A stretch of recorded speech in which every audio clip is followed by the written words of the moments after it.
Hey YouTube, happy Monday. Tonight we'll return to the Kenbak theme with a Kenbak programming exercise and example of console use. That I'll do on my NanoKenbak-1. Kenbak-1 first personal computer emulator in miniature. I had done a video recently where I gave some background on the Kenbak, the history of the Kenbak, its programming model, and so on. I did this because I'm planning to do my 256th YouTube celebration example again on the Kenbak, writing that example in Kenbak machine code. But before I do that, I just want to show you an example of programming a simple binary counter that counts from 1 to 255, which is given in the Kenbak programming reference as an example of console use, essentially an example of how you manipulate memory and addresses on the Kenbak. I'll pull out the Kenbak out of this cute little box in a second, but I just also want to compare it with the Digirule 2U. Unlike the Digirule, it has just a single set of 8 LEDs, not two sets of 8 LEDs for the data and address buses respectively.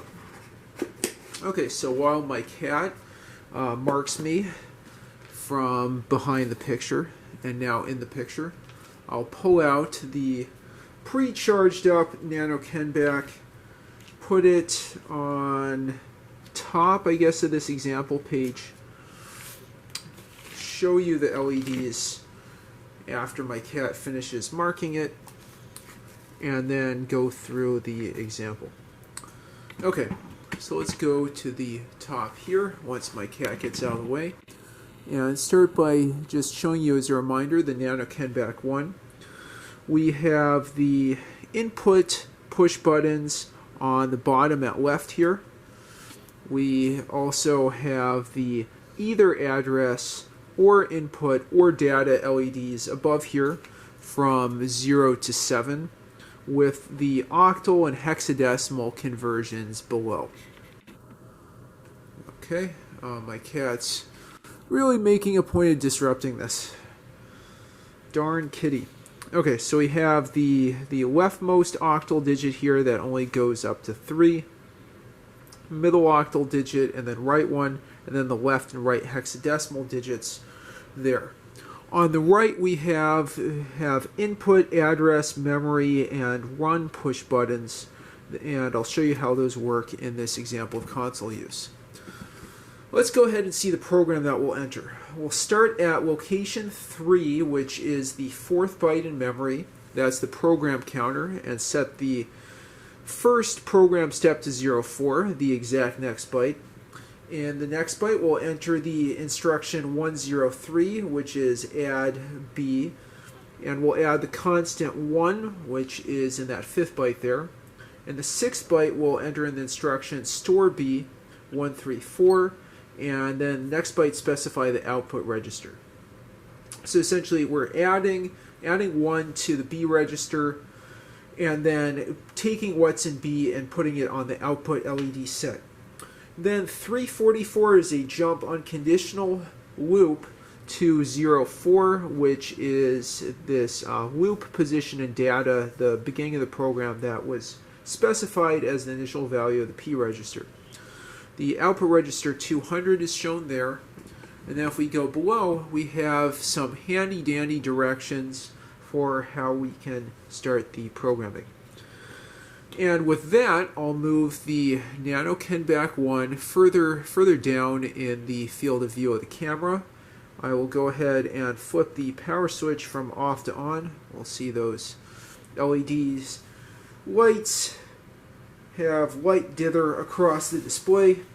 I guess that's the right word.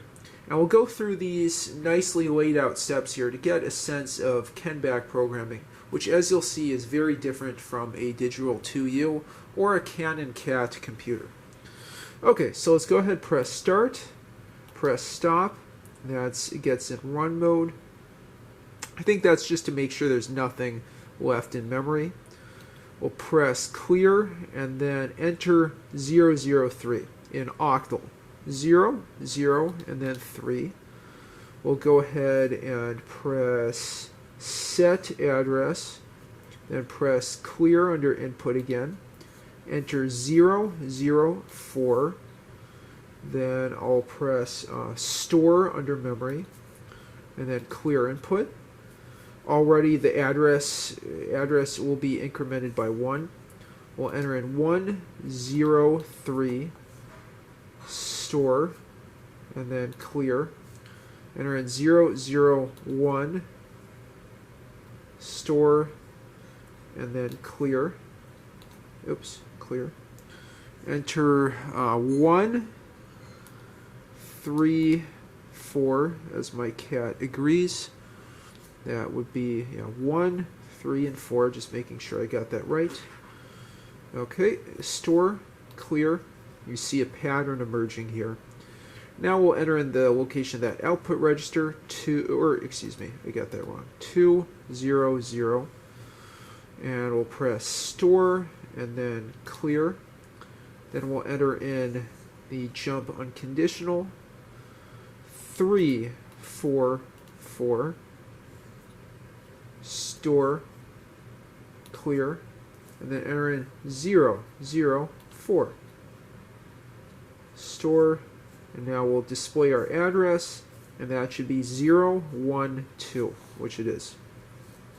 As it says below, step 27 concludes the entry process. Step 28 is a double check that the address register has the correct value, which in this case should be 012 octal, the next address. The next steps are to check the entry of the data, which is a good habit to get into. I like to really hammer that in. It's a good habit to get into. Or in general, to examine memory, proceed with clear.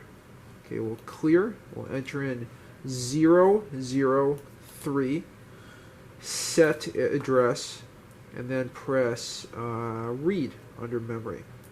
0, 4, 1, 0, 3, 0, 1, 1, I think oh no, I didn't mess that up. 1, 3, 4, and then read 2, 0, 0, 3, 4, 4, and 0, 0, 4. Okay, so to run the program, which will count from 1 to 255 and on, I just press start. You can see that's pretty fast. I can slow this down a great bit so you get a better sense of what's going on. To do that, I'm going to press this. I'm going to clear input. I press stop. I press clear. And on the NanoKenbak-1 specifically, I can adjust the CPU speed, really the emulation speed done here on an Atmel Atmega microcontroller. I'll press bit 7. It goes, I believe, from fast to slow from 1 through 7. I'll press 7 and then press stop. We see we're in run mode. And now when I start, you can see that counting going a lot slower. Honestly, that slow speed might be a little too slow, a little overkill. So I'll press stop, then I'll press clear. Then I might hit bit 6 and press stop, and then press start. And you can see that's a little bit faster, but I think slow enough to get the idea that we're going through a binary counter here in this example program. And with that, I wrap up this quick demo of how to program the Kenbak, the NanoKenbak in this case.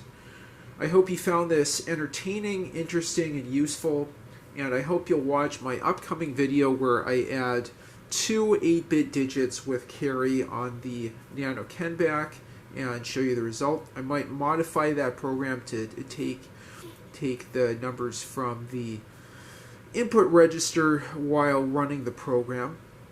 And I hope you'll stay tuned for more videos on Palm OS devices, on the Cardiac computer, which I'll be getting to very soon, my further efforts to CNC cut and construct that, as well as more videos about biking and other tech-related activities. And with that, I appreciate your attention. Thank you so much for watching. Please like and subscribe as always, and have a great one.